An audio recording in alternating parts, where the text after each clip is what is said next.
السلام عليكم اخواتي، كي دايرين؟ لاباس عليكم؟ نتمنى دائما تكونوا في احسن الاحوال.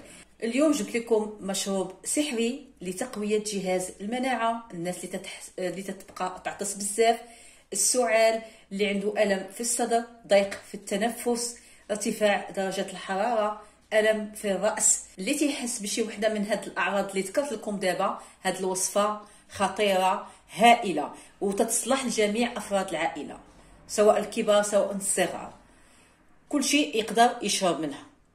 بالنسبه للمكونات غادي نحتاجو هنا حامضه، بالنسبه للدول الاخرى ليمونه. هنا عندنا ليمونه، بالنسبه للدول الاخرى برتقاله. عندنا هنا القرنفل، عندنا زنجبيل، وعندي 2 فصوص ديال الثوم. يعني هاد المكونات موجوده في كل بيت. عندنا غير الزنجبيل، يقدر شي واحد ما يكونش عنده في البيت ياخذ يعني سكينجبير العادي غبره اللي تنستعملوه في الطياب. صافي دابا غادي نشوفوا كيفاش غادي نعملوا الوصفه ديالنا. غادي ناخذ ليمونه نزولها هاد الجنيبات. ليمونه اللون ديالها رائع. غادي تكون عندي شي قاعه ديال الزاج بحال هكذا، من الاحسن الزجاج. غادي ناخذوا هاد القرنفل وغادي نغرسوه هنايا في هاد الليمون.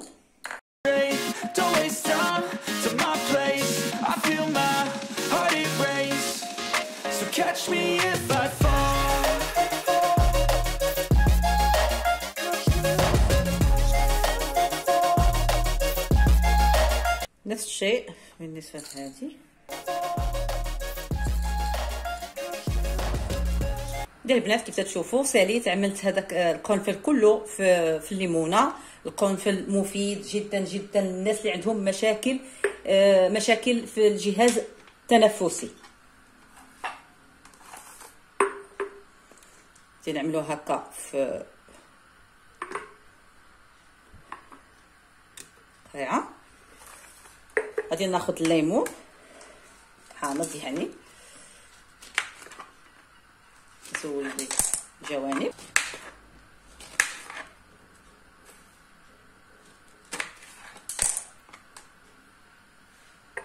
ونعملوه حتى هو في القاعه ديالنا على هذا الشكل. هنا عندي هذا غناخذ منه زنجبيل، غناخذ منه غير واحد شويه اللي غادي نحكو، ماشي بزاف.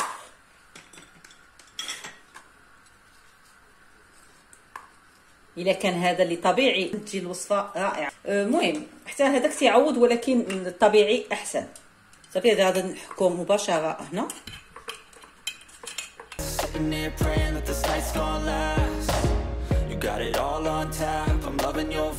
رائحه تاع الزنجبيل الطبيعي تجي رائعه. بقاو عندنا هنا 2 فصوص ديال الثوم، هادو غير غنقيهم ونقسمها هكا على 2 صافي ونرميها حتى هي هنايا على هذا الشكل. صافي دابا ساليت جميع المكونات عملتهم هنا في هذه القرعه ديالي. دابا غادي نزيدوا الماء اللي تيكون ساخن.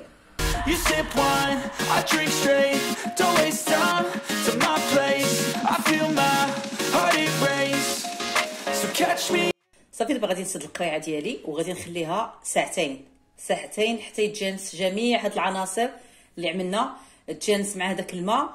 ومن بعد غادي نتلاقاو باش نشوفوا التتمه ديال الفيديو. اذا اخواتي، من بعد ما دازت ساعتين ديال الوقت على هذا المشروب،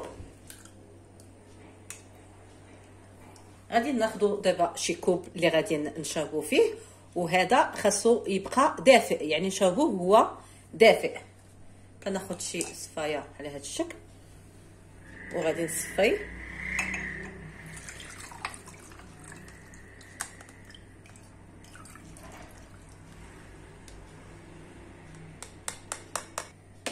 هنا البنات عندي 2 اضافات اللي غادي نضيفوهم للمشروب ديالنا. عندي الكركم، غادي نضيف تقريبا واحد راس ديال الملعقه. والكركم فوائد ديالو لا تعد ولا تحصى. وعندي هنا عسل طبيعي، من الاحسن يكون طبيعي. تناخذ ملعقه ديال العسل، غادي نحرك لحقاش دابا عندنا هذا المشروب دافئ دغيا غادي يذوب لينا العسل.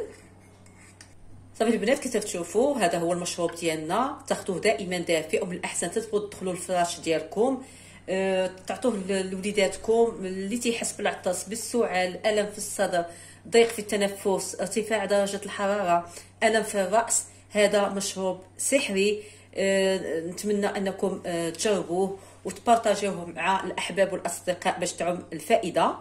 صافي المشروب ديالي غادي نحتفظ به في الثلاجه ما نفوتش 3 ايام ونعاود نصايب واحد اخر جديد. صافي هو هذا المشروب ديالنا. نتمنى الفيديو ديال اليوم يكون نال اعجابكم واستفدتوا منه ان شاء الله. ما تنساوش الدعم والاشتراك في القناه، وشكرا لكم والى اللقاء.